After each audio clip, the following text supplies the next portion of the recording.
The next thing to consider is your style of music. Now, we need to understand that music is just one of the tools in our toolbox to accomplish the Great Commission.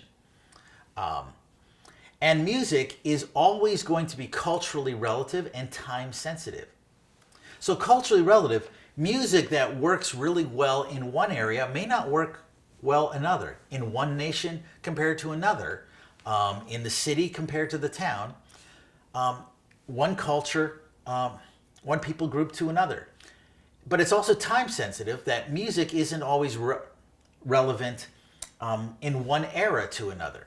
So music that was really connecting with people in the 1800s was very different than music that connected with people in the 1600s, which was very different than music that connected people in the 900s, which was different than the music that connected people in the 100s.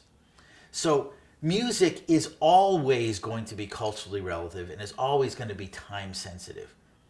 So from a historian's perspective, the music we think of as old and traditional was actually in the relatively recent history new. Well, church music, unfortunately, isn't culturally relevant to any group. It's not what they sing in the city. It's not what they sing in the country. It's not country music. It's not rock. It's not R&B. It's not hip hop. Our music is culturally alien most of the time and isn't culturally relevant to any group we're trying to reach. Our music fundamentally is either going to attract people or it's going to repel people. We get to choose who we're going to attract and who we're going to repel. As much as we might like to think that, there isn't one type of music that is going to reach everybody. Now, we wish we lived in a one-size-fits-all world. Boy, that would make our life easier. And quite frankly, if we could go back in time or up into heaven and talk with the Apostle Paul about his whole, I am all things to all people, but all possible means some might be saved. To the Greeks, I'm like a Greek. To the Jews, I'm like a Jew. Yeah, you know what? That was probably a hassle for him. Boy, I wish I could speak to everybody the exact same way. But that isn't the case. That isn't reality.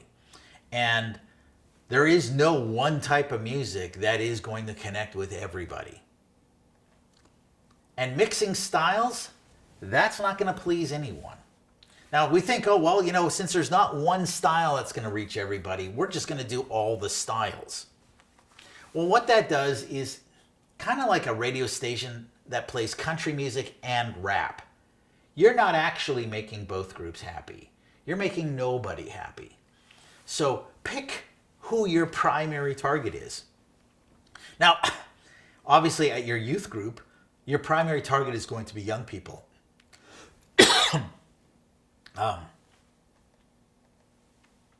For the unchurched, is your style of music in plain English?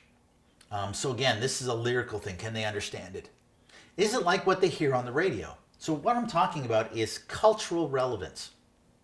So just like Hudson Taylor, the missionary to China, when he chose music, he didn't choose alien music. He chose music that people could connect with the culture he was trying to reach.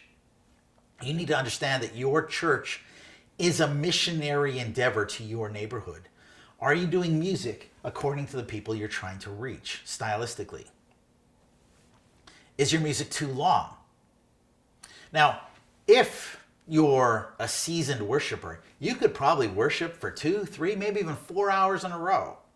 And quite frankly, in some cultures in the world, yeah, you know what? Doing music for 3 or 4 hours in a row isn't a big deal.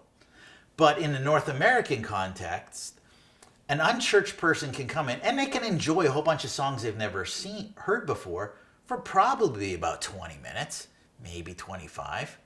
But we're not the prophets of Baal on Mount Carmel, that if we sing longer, you know, God's going to show up. Length has nothing to do with it. Is our music too long? Is our music high quality? So this is an issue of giving God our best. Did we prepare? Did we rehearse? Did we refine? Is this music that attracts or repels? Is it out of tune? Is it off key? Okay. Are we attracting people with this or are we repelling them? Is it relatable? So are we singing about things that actually connect to the human heart? Because the whole worship experience, it's an us and God kind of thing. Now some people say, well, we should sing the songs that God likes. Let me tell you about the songs that God likes. God likes songs that come from our heart. Those are the songs that God likes. And when there's songs that aren't coming from our heart, that we can't relate to, that we're just singing empty words, those songs are not pleasing to God. Also with your style of music, things to consider is lighting. So throughout Christian history, and we've got 2,000 years about it, the lighting of the room has actually been important for 2,000 years, where we've considered that lighting can increase or decrease people's engagement in worship. In fact, through the Middle Ages, the reason why cathedrals looked the way they did is because they were literally trying to build buildings made out of light. All those big arches and stuff that they had in their architecture was designed, how do we maximize window space? So we could have a building that was made out of light and then filled with color. It was all about enhancing and drawing people's attention towards God using light. So lighting is going to add emotion and energy to your worship. Bland lighting is going to kill emotion and energy from your worship. It's going to distract people from the importance of what you're doing. Lighting can be used to enhance communication. Lighting communicates emotion. So by being very deliberate about your lighting, you can increase people's attention to what they're singing, their focus on what they're singing, and their heart's intensity in their relationship with God. Lighting, again, just like music, affects our emotions, so does lighting, and we can use this to serve God. When we look at our stage presence, and this is the way we act on stage, this also communicates authenticity. So very, very often, what I see is people on stage who are disengaged or who visually appear disengaged. And quite frankly, particularly from the unchurched point of view, they may not believe what you're singing, but it's crucial they believe that you believe what you're singing. And if you have somebody falling asleep while they're singing, that doesn't convince anybody from anything. That's a weak testimony. Or if you have somebody, who's singing and they're just looking at their music stands, that doesn't communicate authenticity. And it's not just the singers. If I've got a bass player who has no emotion on their face, just staring at a music stand, that doesn't communicate authenticity. I not only need to believe the singers, I need to believe the bass player. I need to be able to believe that keyboardist believes what they're playing. I need to believe that that drummer believes what they're saying. When we're talking about stage presence, we're not talking about putting on a show or a performance. We're talking about leadership and spiritual leadership. And we're talking about, does our worship team communicate worship authenticity?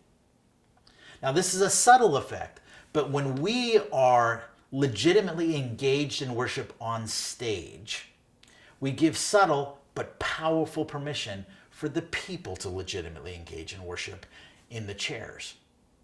So there's a difference between me sending you to a city and me leading you to a city. If I'm leading you, I'm going there too. So that authenticity that I need to be entering into worship, and because I'm a worship leader, they need to see me being entering into worship, critical for singers and musicians. Now, when we do that, engagement will definitely increase. And engagement isn't something that we want to see increase for our own benefit. No, because that engagement means engagement with God.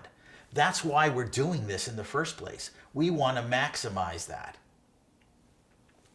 And it gives that permission for expression.